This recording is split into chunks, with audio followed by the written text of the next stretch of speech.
Okay. Jessica Goretzke, we should have asked that before. She's a master's student with John Farrell at SUNY ESF. She's going to be talking to us about the development of native fish and aquatic macrophyte assemblages and excavated coastal wetlands in the upper St. Lawrence. Take it away, Jessica. So I'm sure some of you saw my talk last year. Can you all hear me? Okay, Yeah. great. Can't tell how loud it is. So, as she mentioned, I am a master's student under Dr. John Farrell at SUNY ESF.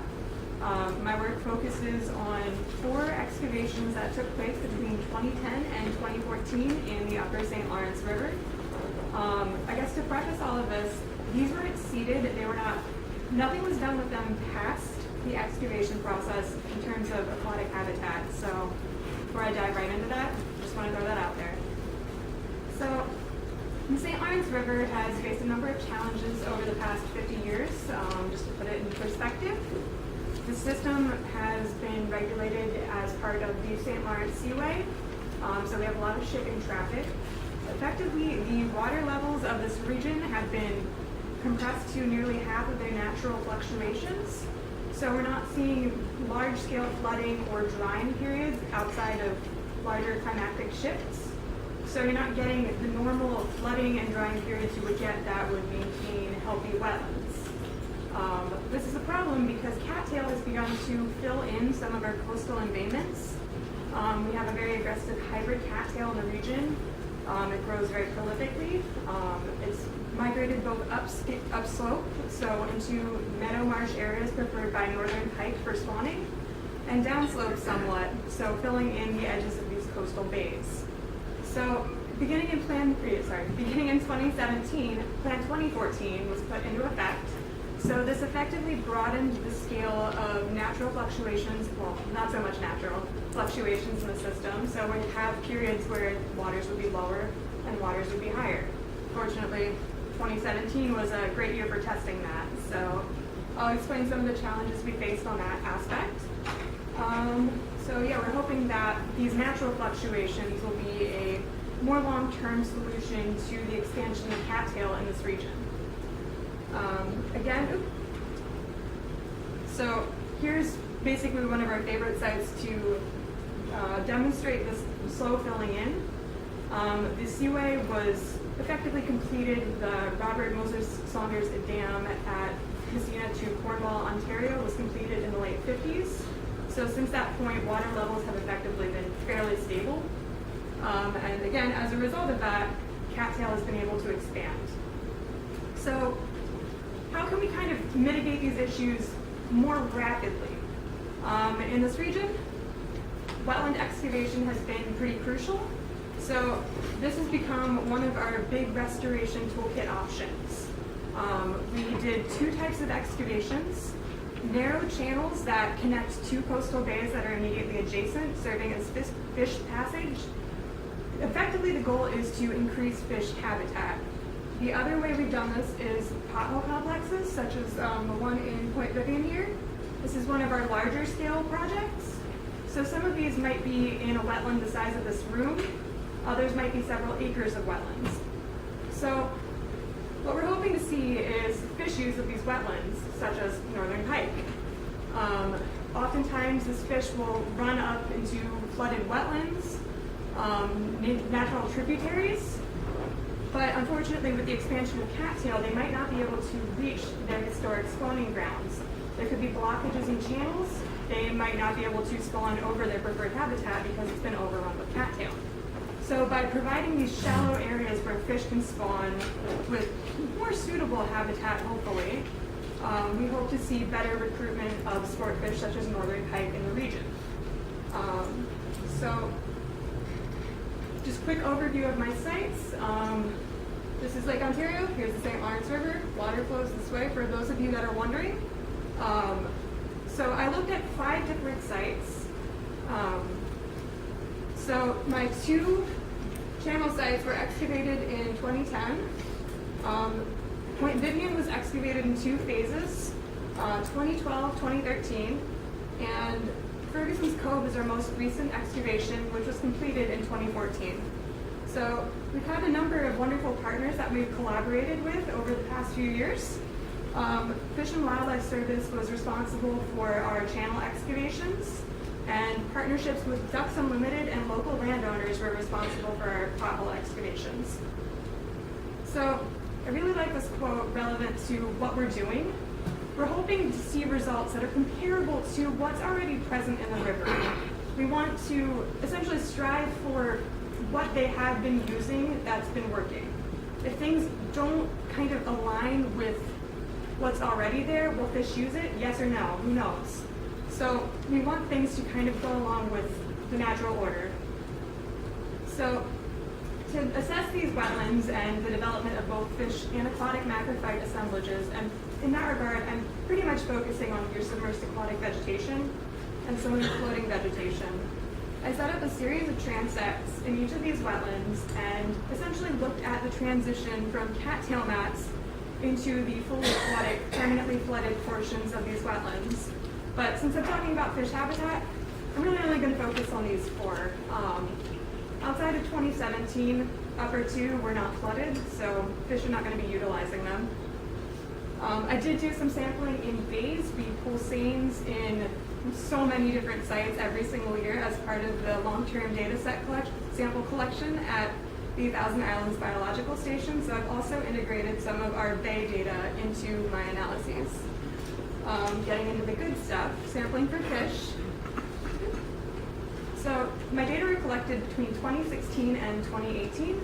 In 2016, I only sampled 2 sites with 11 nets. In 2017, I expanded to 5 sites with 24 nets. These were checked every day. These were either miniature hoop nets with superfine mesh or modified minnow traps with a blocking seine attached. So our primary target was emigrating in northern Pike. So they moved from where they were spawned to better, more suitable nursery habitat, typically as temperatures rise and DO begins to drop. So we hope to see areas where temperatures warm so fish can grow faster, dissolved oxygen is pretty high so they can survive. Obviously, fish are going to have to move if there's no dissolved oxygen. So we're really focusing on this nursery habitat aspect. So we also record all bycatch, and I'll get into some of the species that we most typically found. So I'm going to refer to reference sites in 3 contexts. So for my fish netting sites, we either had completely separate wetland complexes where there's a channel that was already existing, nothing done to it, just happens to be close by.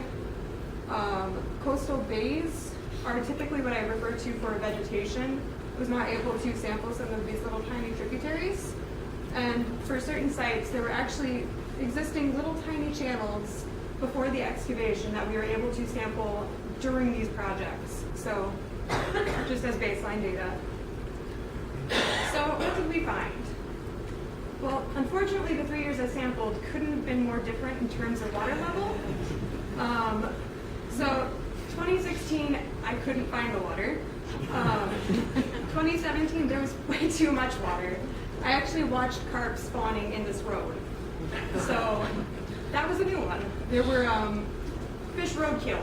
That was new. And 2018, we had a pretty reasonable amount of water. So the problem with these alterations in water level was our nets are basically 1.2 meters tall. Some of these channels are a meter deep when they're normally flooded. We had an extra meter of water on top of all of that. So my 2017 numbers might be a little off. You can't effectively block it if you're saying blocking seines don't reach the top of the channel. So we'll get into that. So in terms of vegetation, species richness is actually higher in both of our excavation types, much greater than that of the adjacent bays. So as I mentioned, these sites were seeded. So plant propagules have to come from somewhere. Upstream bays were the most likely source of these propagules. We also had higher cover of vegetation in these sites. So we had about 7 big classes of vegetation. So the key thing that I took away from this is in areas where channel function is impaired, you tend to see more of your floating vegetation. The water column tends to be obscured by like a dense mix of like sediment particles, organic material. Cattail tends to do that. So in my channel sites, we typically had a lot of free-floating or rooted floating vegetation kind of occupying much of the water column. Fish can't pass through, nothing can pass through, water isn't passing through. I'll come back to that. So, touching on the upstream bays as source of seeds or other properties, the closer you were to the bay, the more species that site tended to have in common. This is important to note because there are a number of invasive species in the area. So the most prevalent one that I noticed was starry stonewort, or Nidolopsis obtusa, which is an invasive macroalgae from Eurasia. So in 2016, I didn't see this in my pothole excavations. 2017, it appeared. 2018, it was there and more prolific. So keeping in mind what is already there, surveying the bays upstream of where you might want to put in an excavation of this matter is really key to making sure you know what could be coming into your enhancements or hopeful restoration sites. You don't want to introduce something that shouldn't be there. Okay, so getting into the fun stuff again. So with all of these nets, over 3 years, we caught almost 30,000 fish of 28 species and 11 family. So there were only 6 species that essentially made up almost all of the catch. And this was largemouth bass at 61%, brown bullhead at 21.5%, typically as shown, pumpkin seed sunfish at 5%, essential mud minnow at 2.4%, yellow perch at 2.4%, and finally, our target species, the northern pike, at 1.4%. So here you can see one of our emigration nets. It's fishing up in the water column. It's modified slightly to account for higher water levels for 2017. So 2017 was a great year to be a pike. Typically, we had really good performance of our pool sites in comparison to our reference sites. I didn't sample channel sites in 2016. In 2017, there was no significant difference between the 3 site types, which is great. This means that our excavations are performing just as well as what the fish have already been using. So that's really all you want. If you're doing these projects, are they at least doing better or just as well? You don't want them to be performing worse than what's already there. So there were some species associations to each of these sites. I did like the fact that your typical more wetland species were more associated with these reference wetlands. But again, we didn't do anything to further encourage the recruitment or colonization of these wetlands. The fish just kind of showed up on their own. We typically had higher species richness at all of these sites that were excavated than the reference channels. So that's good to see. We're having higher diversity of fish within these excavations. So kind of wrapping this up, when you're doing these projects, you don't necessarily know what is going to show up in these sites. If you're not planning for it, you really need to get that baseline data anytime you do a project like this. If you don't have that baseline data, you don't know what might move in. So overall, for the channel sites, if you don't maintain water flow through the system, these tend to kind of slowly fill in over time, again, due to the nature of cattail mats. In 2017, we had a massive block of cattail block off the southern channel.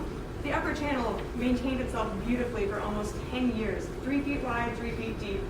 Water flows right through. The channel sites do tend to be cooler, but that's fine.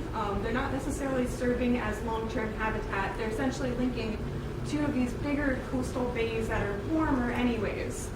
But the problem with this is they also can serve as a corridor for the movement of invasive species, such as the tube-nosed goby, which was found at this site, moving from this bay over to this bay and further downstream. Again, being aware of what's already in the system is incredibly important to understanding how these might function in the long term. The pool sites tend to do very well. They're very warm, and they actually have higher dissolved oxygen level than our existing reference channels. So for fish survival, that's great. Typically, there was higher species richness in all of these sites, so they're doing much better than our reference excavate or reference wetlands anyways. Again, starry stonewort is incredibly prevalent in these upstream bays, so being aware of what species are already in the region is really important. So fish weren't the only thing we found. So a bunch of protected game birds and protected species were found in these wetlands. Incredibly diverse, it was great to see. Again, so coming back to wrap it all up, these excavations are doing just as well, if not better, than what's already in the system without our manipulation. We're having better SAV recruitment and colonization, we're having great fish recruitment, and they're doing just as well. So in the long term, I'd say that these are pretty suitable for habitat improvements, so just being careful of what's already there. But that's about it. So if you have any questions, let me know.